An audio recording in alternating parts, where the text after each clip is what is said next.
Now, it's nice to see if we look around the world that places like Japan and Europe are a little bit more price insensitive, meaning that they're more willing to pay for products that are environmentally friendly. So not only is the absolute number higher, it's also trending higher. So in Europe, for example, they are significantly more likely to be willing to pay a premium.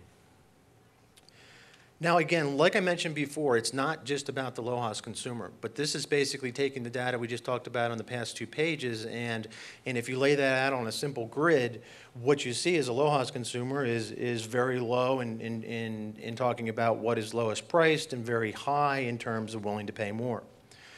That is what you would expect to see, right?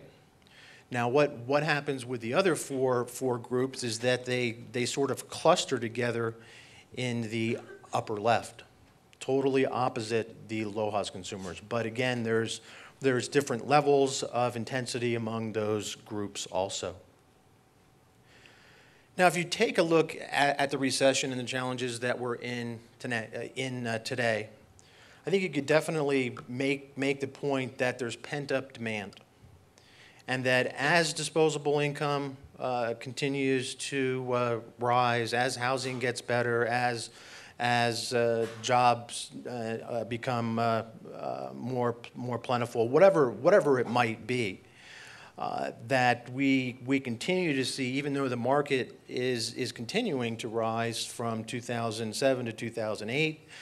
We have the 2009 study in the market now. It's going to be very interesting to see what happens with the data here. We also have the European study going on now, and again, an 18-country study coming up next year. But the economic recovery should bring a new explosion of green products. So, developing strategies now, figuring out the best approach to that market is definitely something that is and should be on the radar. Now, the response to this price issue within the marketplace, I think we all have examples that you could give, whether it be Safeway and their line of organic products. And they have a little mission statement that they're trying to say that they want to make organics available to the mass at a reasonable price. You can look at what the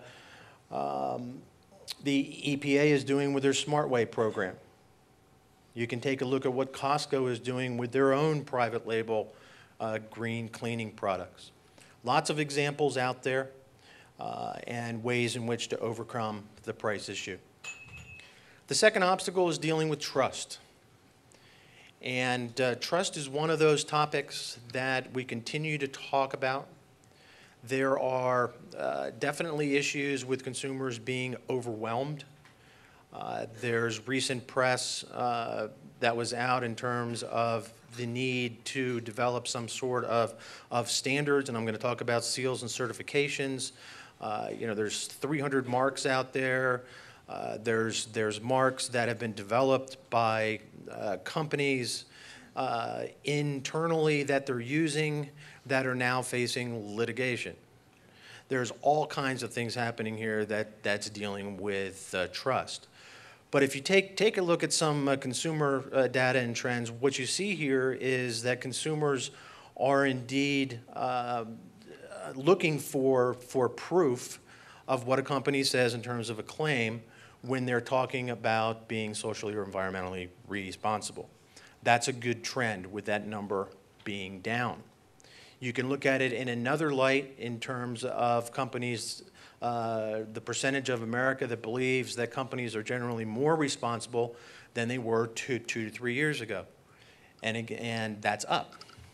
So again, both those trends are good, even though they're going in opposite directions there. But it's very, very interesting that that consumers are saying, okay, I do trust companies a little bit more than I used to. It's probably a function of education and media and product usage and listening to the LOHAS consumer, especially point number 10, whatever it might be, and recognizing the fact that, hey, you know what, when I replace that light bulb, maybe I should use a CFL. One of the other things that we found here in terms of the marketplace is opportunities in terms of what type of endorsers. And we ask consumers that particular question, and definitely a nonprofit is on the top of the list. It's always been on top of the list. Consumers want that third-party verification. They don't necessarily trust what a company is saying about their own products and services because that's their job, which is to sell those products and services. But what was interesting here, beyond the fact that you can link it back to a medical institution or government, a celebrity is pretty far on the bottom of the list, which is interesting within itself. But the thing that popped is an academic institution. I don't think we've seen very many of those, but as we work with various academia clients and or partners around the world, there may be an opportunity to take that to its next step. Now, again, asking consumers about the whole notion of seals and certifications, basically you have about half of the general population and about 8 in 10 LOHAS consumers stating that a seal or certification mark indicating that a product is environmentally friendly increases the likelihood of me purchasing it. And that's a fairly high number. Again, consumers are looking for the proof.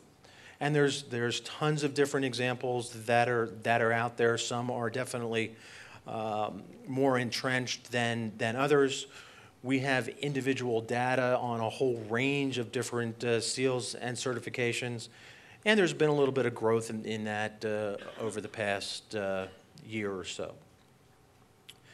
Now here's the response to the need for trust, and these are just 3 simple examples.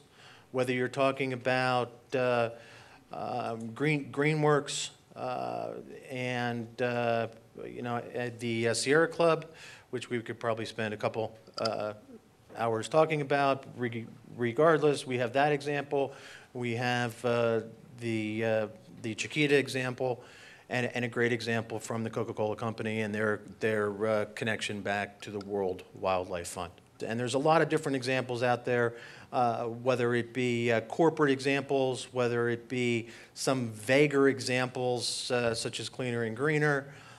There's examples out there such as single attribute seals like Green Guard.